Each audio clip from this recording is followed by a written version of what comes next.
Find the volume of the square pyramid. Ito yung formula.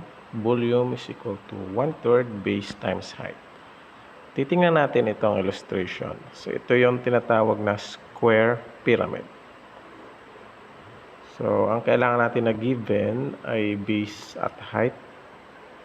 So, base at height. So, yung height nito ay 12 inches.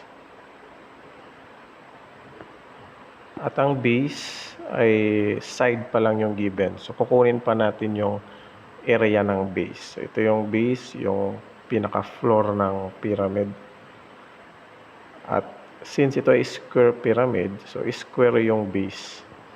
At para makuha natin yung area ng base, ay dapat alam natin yung formula para sa area ng square. So, square kasi yung base.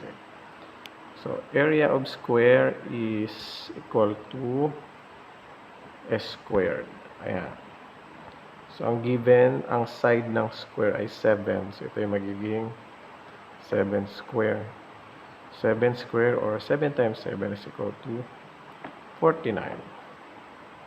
So, okay. So, therefore, ang base natin ay 49 inches square.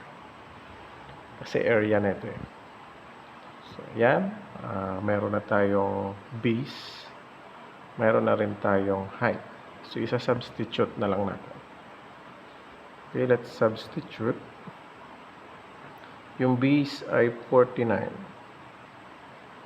At yung height ay 12. Okay.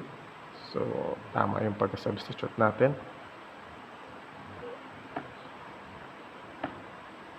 Yan. So, multiply natin to. 49 times 12. Ay, makakuha tayo ng 588.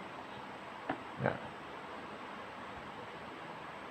And then, 588 times 1 ay magkakaroon tayo ng 588 over 3.